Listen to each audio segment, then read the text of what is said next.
Hi friends, welcome to our channel. ఈరోజు మీకు ఎంతో రుచిగా ఉండే బన్ దోశ చూపిస్తాను. బన్ దోశ దీన్నే పెరుగు దోశ అని కూడా అంటారు. దీనికి కావాల్సిన పదార్థాలు: 1 కప్పు రైస్, 1 కప్పు పుల్లటి పెరుగు, 1 టేబుల్ స్పూన్ మెంతులు. దీన్ని ముందుగా మనము ఎలా తయారు చేసుకోవాలో చూపిస్తాను. ఫస్ట్ ఒక బౌల్ తీసుకొని ఈ రైస్ ఈ బౌల్లో పోసి బాగా వాష్ చేసుకోవాలి. ఫస్ట్ దీన్ని బాగా వాష్ చేసుకోవాలి.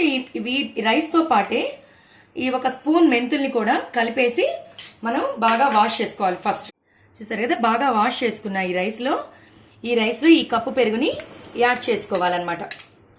ఈ పెరుగుని బాగా యాడ్ చేసుకొని బాగా మిక్స్ చేసుకోవాలి. మిక్స్ చేసి కరెక్ట్గా ఒక 5 అవర్స్ మనము మూత పెట్టుకొని ఉంచుకోవాలి. జస్ట్ 5 అవర్స్ ఉంచుకోవాలి మనం ఫస్ట్. ఇప్పుడు ఇవి బాగా నానాయి, కరెక్ట్గా 5 గంటల తర్వాత బాగా నానాయి. వీటిని ఇప్పుడు మనము గ్రైండర్లో మెత్తగా దోసపిండిలాగా వేసుకొని మెత్తగా రుబ్బు పెట్టుకొని ఉండాలి.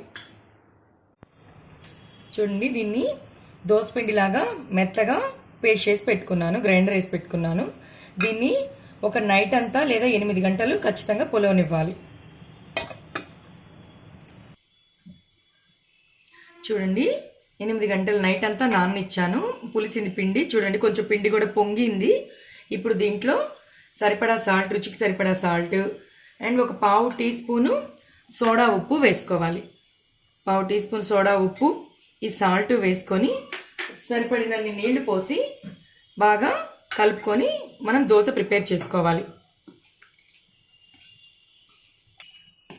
చూడండి, ఇలాగా బాగా కలిపి పెట్టుకున్నాను అనమాట. ఇప్పుడు స్టవ్ ఆన్ చేసుకొని పాన్ పెట్టుకున్నాను. ఈ పాన్ హీట్ ఎక్కగానే ఈ దోశ పోసుకుంటాం అనమాట. చూడండి, పాన్ హీట్ ఎక్కింది.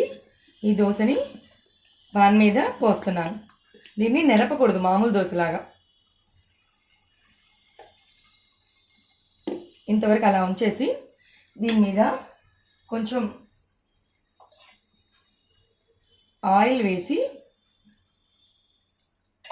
దాని మీద ఒక మూత పెట్టుకోవాలన్నమాట. ఒక 2 మినిట్స్ ఇలాగే ఉంచుకుంటే దోశ బాగా ఉడుకుద్ది.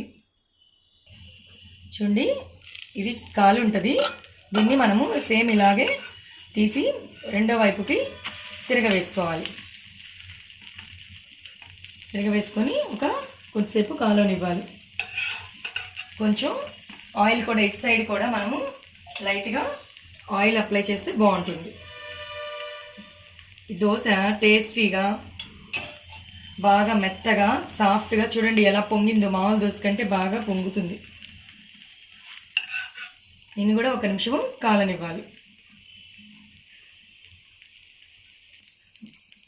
చూడండి, దీన్ని బాగా మనకి బన్ లాగా మెత్తగా వచ్చేసింది.